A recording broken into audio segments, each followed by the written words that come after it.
you? What do you want? How do you expect to be able to achieve that? And when do you expect to arrive at your destination? In this video, we're going to explore all four of those headings. Let's dive in.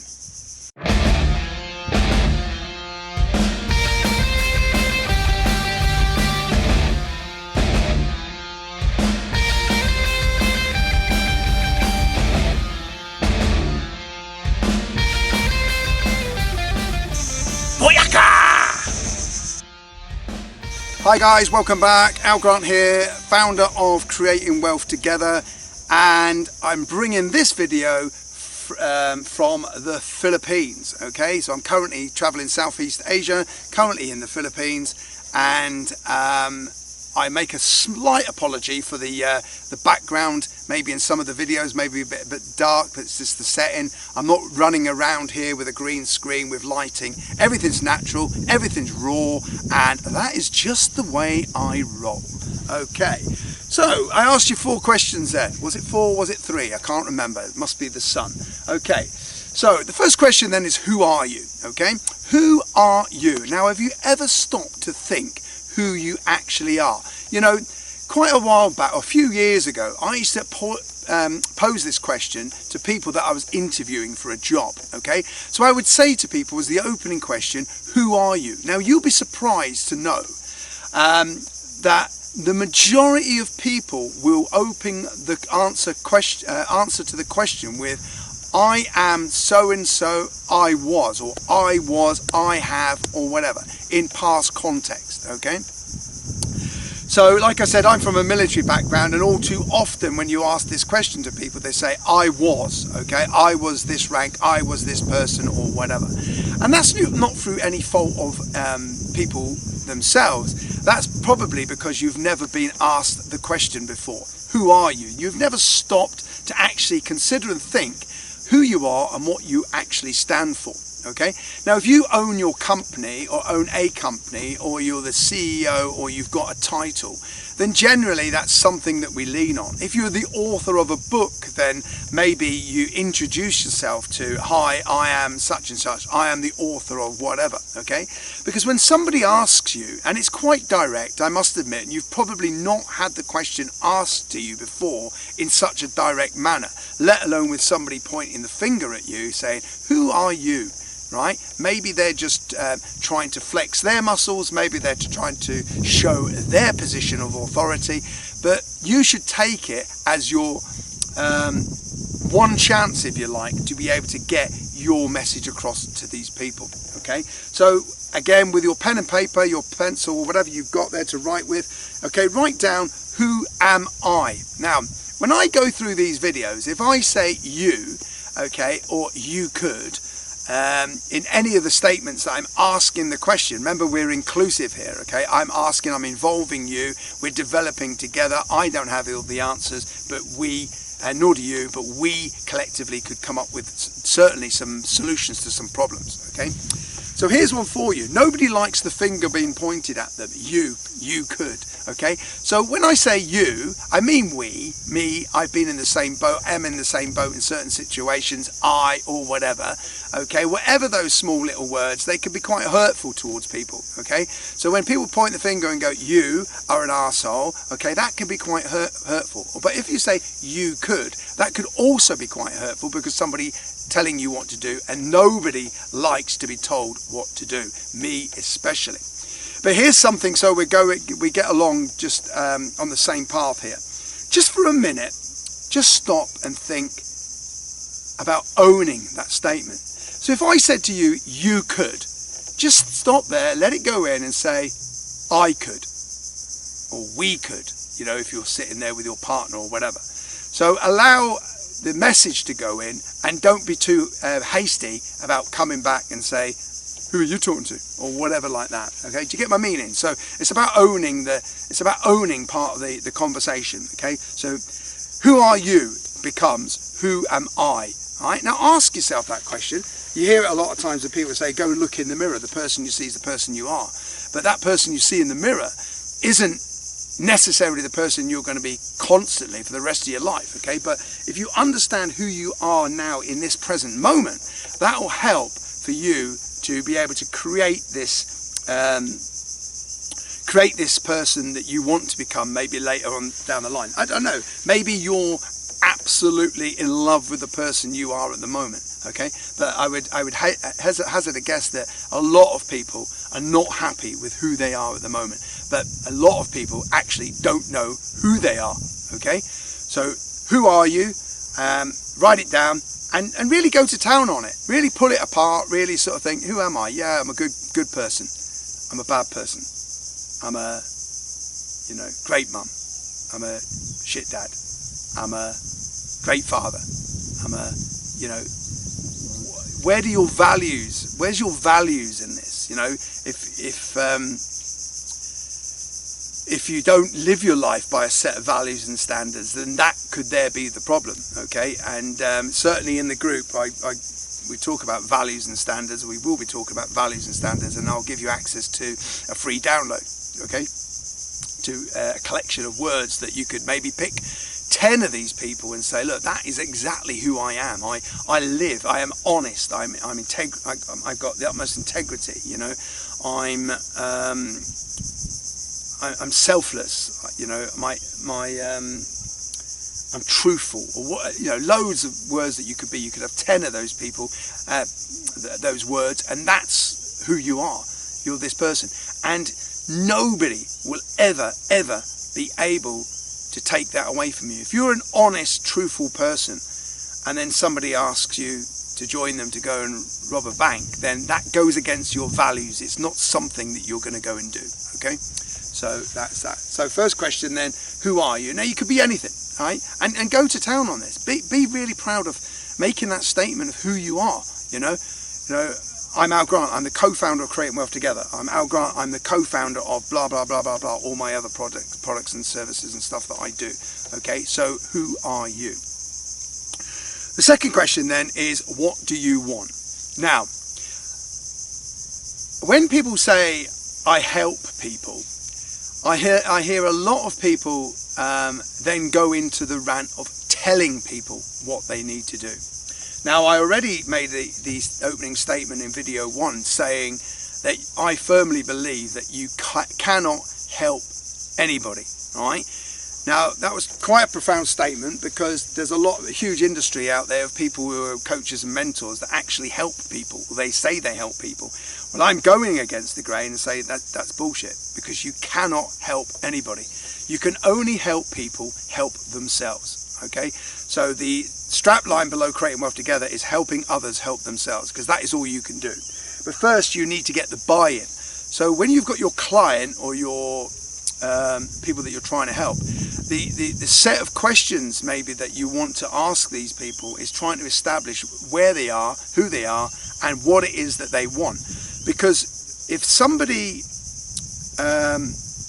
is not 100% certain of the target that they're aiming for, then ultimately they're not going to hit it. There's no point even pulling the arrow back and firing that first shot, okay? So you may have to tease it out of people, but you have to first ask the question, what do you want? Now, I've asked this question quite a lot of times, and the answer you're going to get back is, oh, I don't know, I've never thought about it. And that absolutely amazes me, that people are going through life without a clear plan direction, a map if you like, or they've got a map but they're trying to navigate it from the back end of it, so it's a clear sheet of paper, which is a good thing, okay? If people haven't got a clue what it is they want, and you can start with them with a blank slate, then you could start to tease it out of them and start to create a life plan for these people. So that's your clients. But actually, if you're preaching this stuff, okay, imparting your knowledge onto others, and this is your business, but you don't 100% understand and own the direction that you're going in, then I feel that you're doing an injustice to people. Okay, so you've got to clearly understand what it is that you want. Now the funny thing is here is it's like goal setting. Okay, they can be changed daily, but the crazy thing is the fact that people are running around from thing to thing to thing to thing. Okay, so they're never actually fixated or focusing on one thing, and they're all over the place, and then they wonder why they're not getting anything achieved. Now again, to be disruptive in this, people make statements saying, focus on one thing and see it through to the end. Now I get that, but actually the world has become such a noisy place that actually you need to have awareness of several things that are going on around you. Let me give you an example. So you might be writing a book at the moment, but you may or may not know that to put pen to paper consistently for long periods of time, okay, is a laborious task. Okay, so concurrently you might be sending an email off to your publisher. Concurrently you might be negotiating with a graphic designer. Concurrently you may be designing and creating the graphics yourself. Concurrently, okay, you may be doing a multitude of other things, setting up the Amazon Kindle platform or whatever. Okay, so although you're fixated on one task to see it through, there is some concurrent stuff that is going on.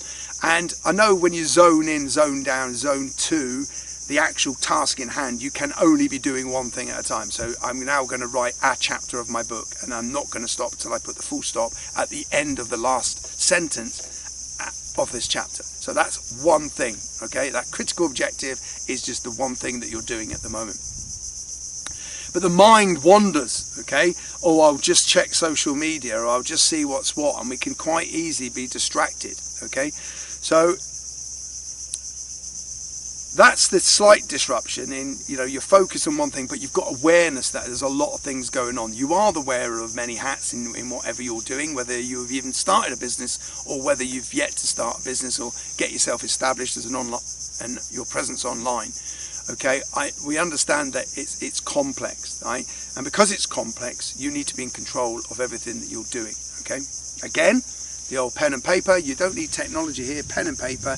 Writing your things to do list the night before, and writing your 3 top critical things, okay, rather than a straight list, the 3 top critical things that you must do, but then highlighting the largest crocodile closest to the canoe. Okay, so the 3 critical things you must do in any given day are planned the night before, but then the number 1 do or die job is highlighted at the top. Now that one do or die task may take you all day, and then you might have to see through the other 2, or you may have to move them and move one of them to be the critical task on the next day. Okay, so pen and paper to plan out your day like that. Okay, so you've got to try and tease it out of people, and you've got to understand what it is that you want. Okay, now here's the thing, right? We all have dreams, goals, aspirations, plans, desires, whatever these magic buzzwords are. But when I get to hear I'm going to do this, well, I found, at the ripe young age of 50, that all my dreams, goals, plans, aspirations, motivations, okay, never materialized. The only thing that ever happened for sure was I kept getting older and older and older. Okay, hence the reason why I've escaped the Western world to come and do what I want to do. Now, one of the things is, it's everyone. Oh yeah, I wish, us too. I wish I could. It's go and live in paradise. It's go and live on a desert island, or go and. But how would you know that that's actually what you want if you've never actually tried it? Now, I remember reading The 4-Hour Week by Timothy Ferriss. Right, big shout out to Tim Ferriss. And he said life should consist of small retirements, not like many people do, small holidays.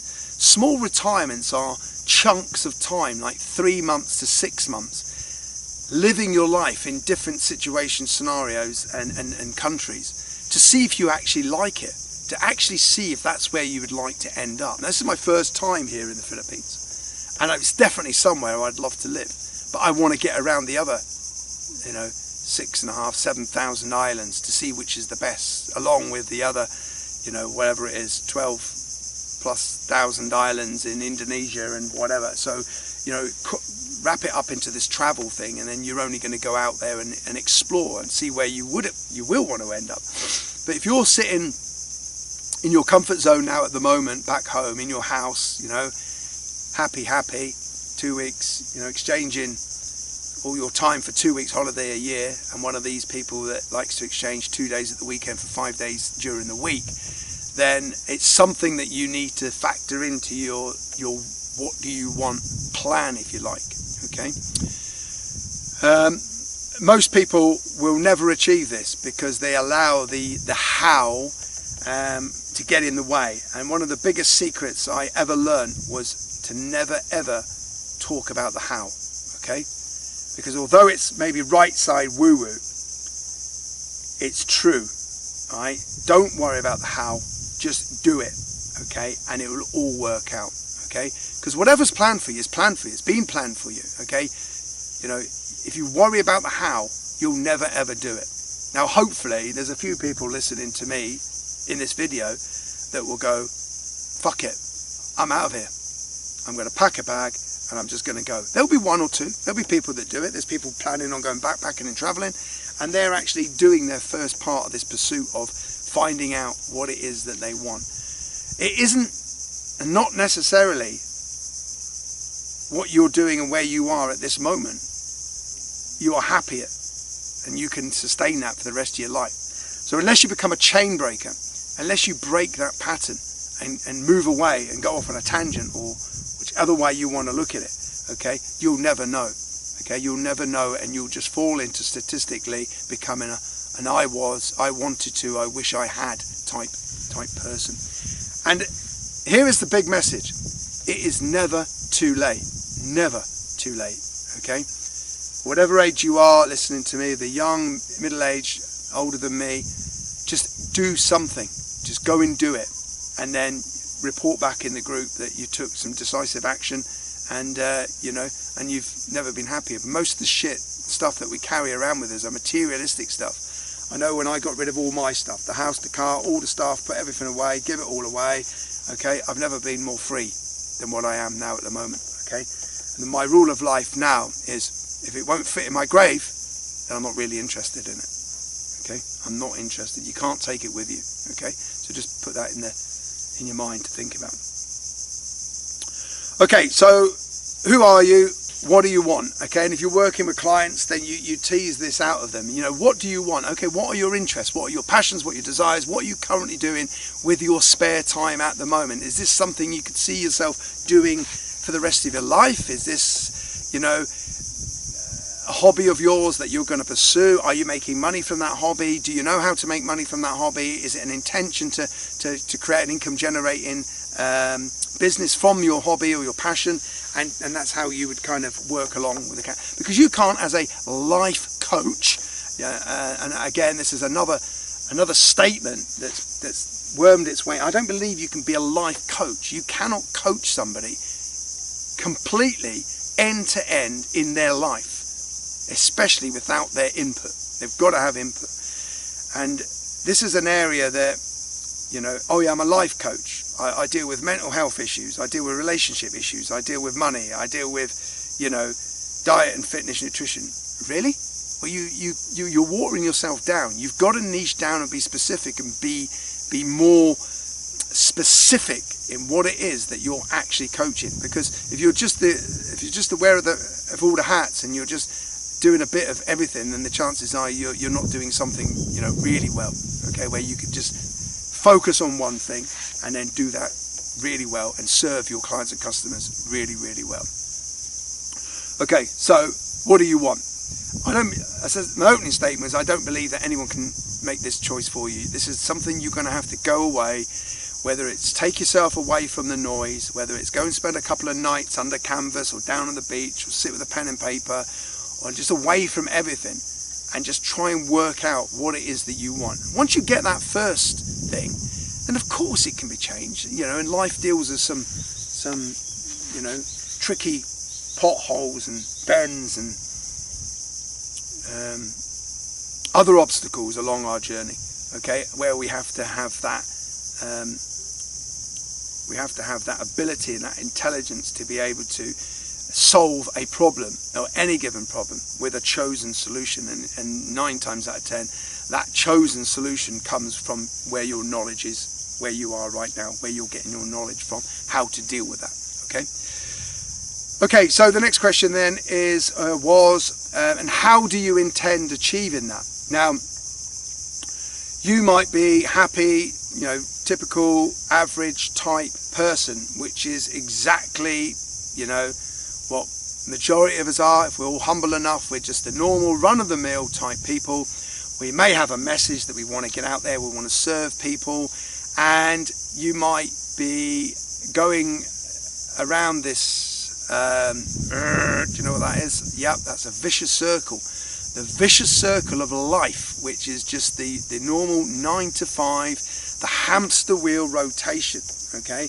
Day in, day out, groundhog, same routine, survival mode, living to get paid, to pay the bills, to try and factor in a little bit of fun, and it's ferocious. Never mind vicious, it's ferocious that's the way that life is getting lived by many. So you're going to need a pattern interrupt, maybe.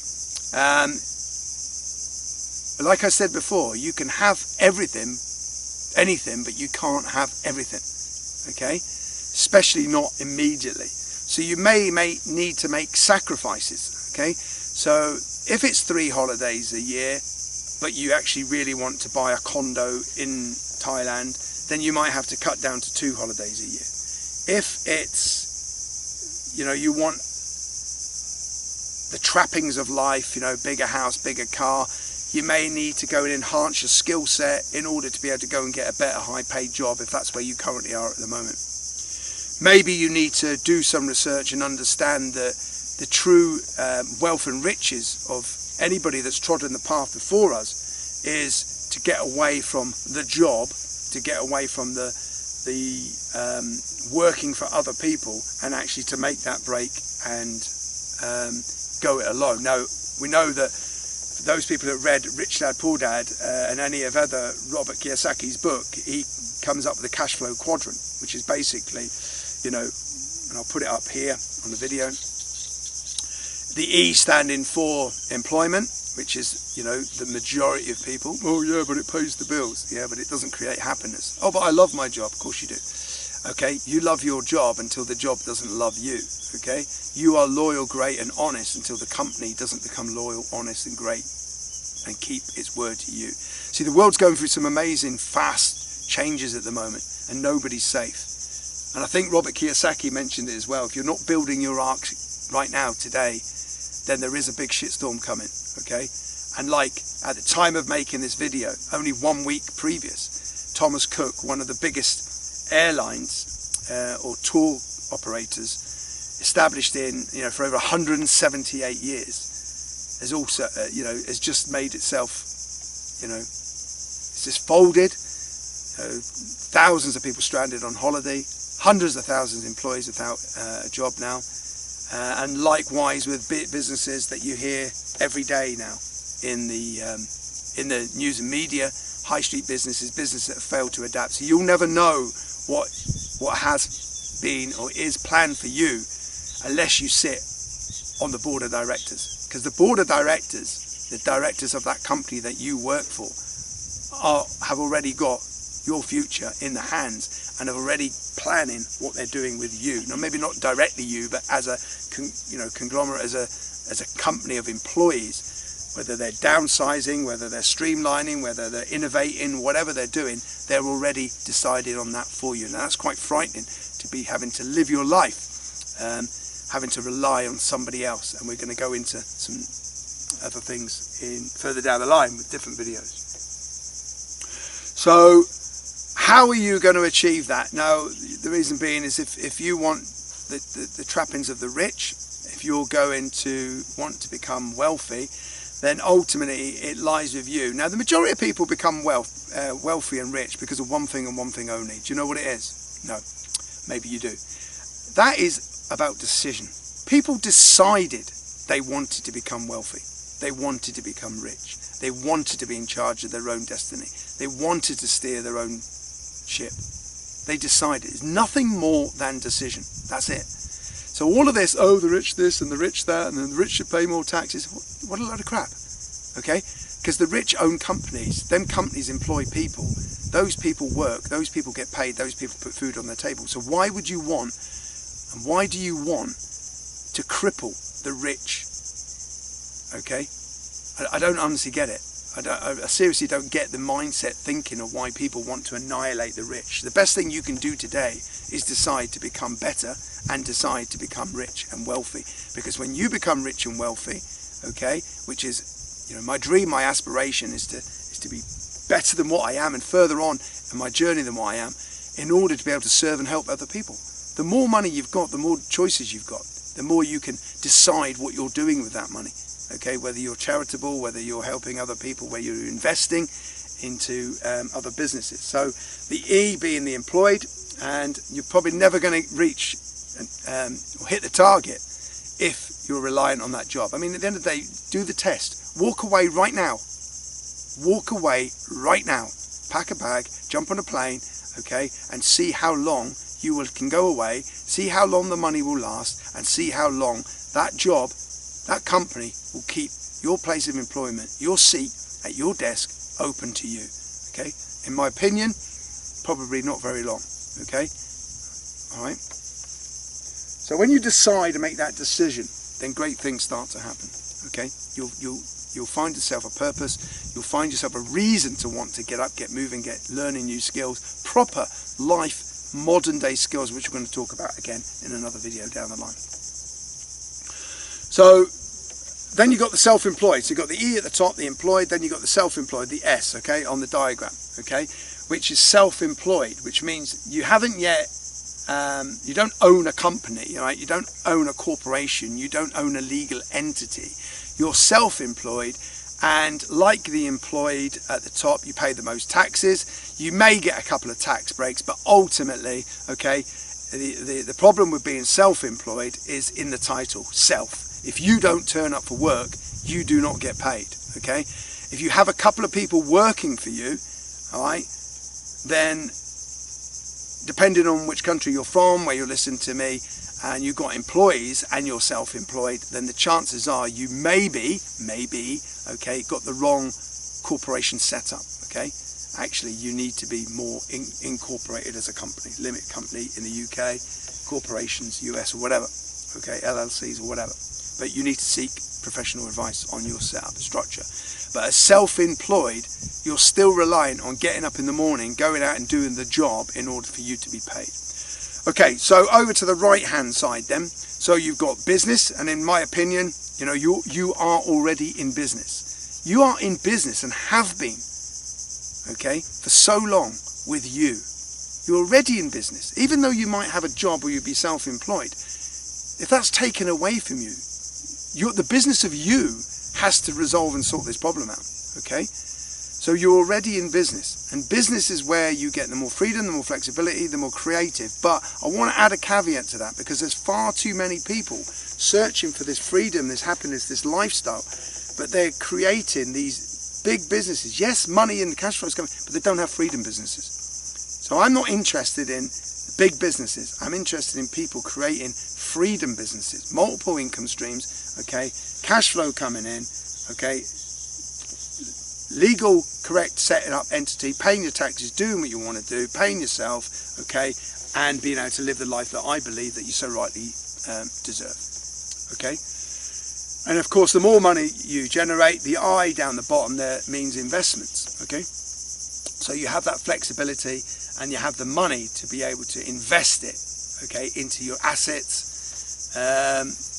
Now, of course, assets, the biggest asset people own is probably the house. Again, it's a trapping of the West, it's a trapping of the society that people actually believe because they live in their own house and they've got a mortgage wrapped around their neck that they actually own it, which for some they do. You know, once you've paid your mortgage off, that's your house. Okay, you own it. Congratulations, well done. But everyone anybody that does know that, you know, the bank really owns it until you pay the mortgage, and actually, you know, it doesn't. It's a liability, because if you're living in it as one house and you're paying money out, your taxes, your bills, and all the rest of it, then it's a liability. It's not an asset. Okay.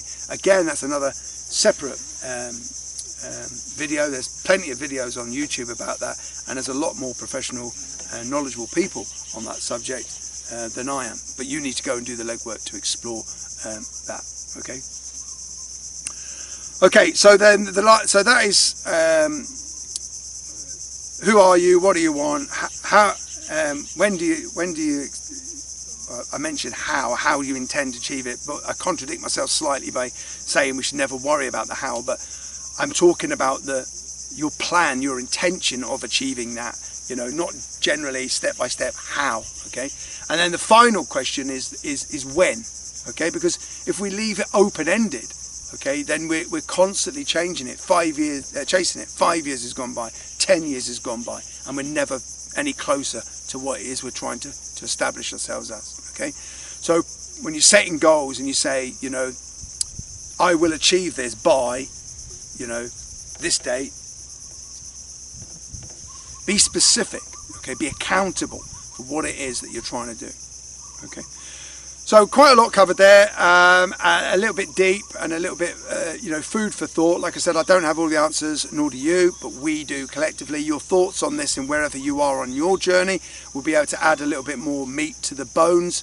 And these are all offline exercises, things that you're doing now, things that probably subconsciously you're constantly thinking about, right? You're dreaming about all this stuff, okay? So you're questioning the inner questions. You know, how is it that other people can be, you know, achieving this and I'm not? How is it that people are further on? Well, my message to you is don't worry about other people. Don't concern yourself about what other people have got.